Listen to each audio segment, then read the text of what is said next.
So here we are, Warrior Class Krav Maga, going to go over chokes. We separate any self-defense situation between an attack versus a threat. So, for example, one of the first chokes that we learn in Krav Maga is a stationary choke here. You don't have to back up, you can stay right there, where it's two-handed pluck, okay? No movement, and these two hands of pluck, hit, and then control, drive, and finish as I see fit. We have a better technique for this, for it being static, but we have to look at the difference between threat and an attack. If someone is just standing there, go ahead, here, with no movement, not really being attacked. This is a threat. They're trying to intimidate me. They may be causing some pain and discomfort so that they get the reaction that they're looking for. This is no different than them holding a knife to my neck and having some demands, okay? With an actual attack, they're going to be, back up a little bit, they're going to be moving in, looking to grab my neck and move me to an obstacle, put me up against the wall or against the car or something like that. So we need to be training these accordingly.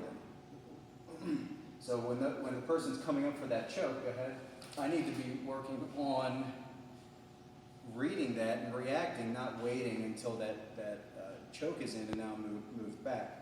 So we consider that to be early, okay? The choke hasn't been set in yet, and I have an opportunity to keep it from happening, which is better than always training to defend it once the attack is in place. So once the hands are around my neck, we consider that to be late. So that means she comes in, I had a chance to defend early, I didn't. Now I'm defending late, it's not preferable.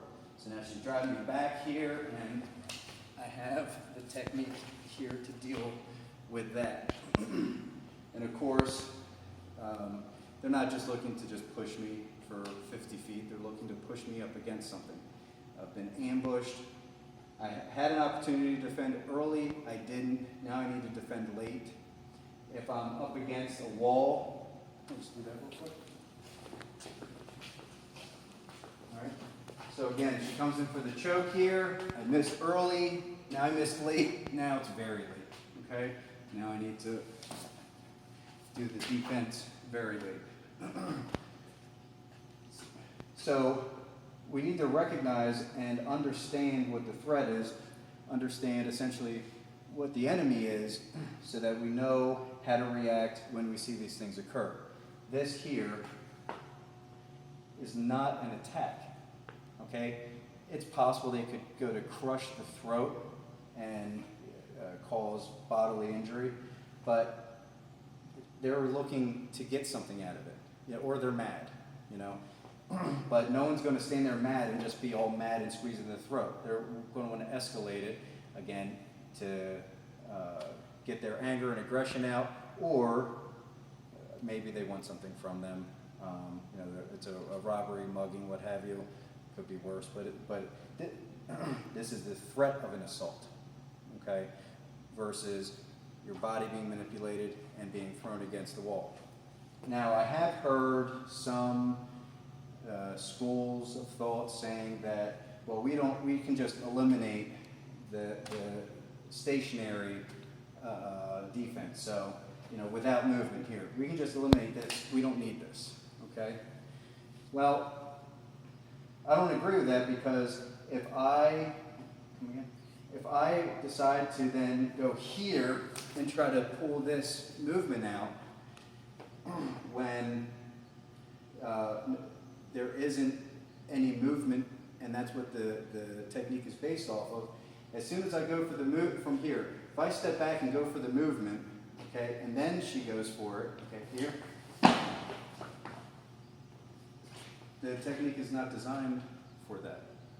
So we need to make sure that we have the correct technique for the situation, okay, which is also why the stationary technique doesn't work with movement, okay. If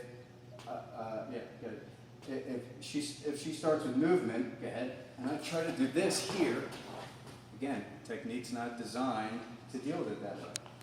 So first thing we need to do is we need to understand how an attacking choke occurs. There's a time before contact is made. Hopefully you can defend. If not, you want to defend immediately after, and preferably before you're pushed up against an obstacle. But we need to view the threat as something else completely different, okay? And we need to train for it accordingly, understanding that there are two different types of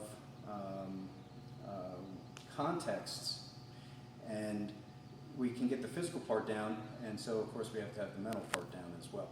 All right, so that's how Warrior Class Krav Maga addresses threats. Thank you.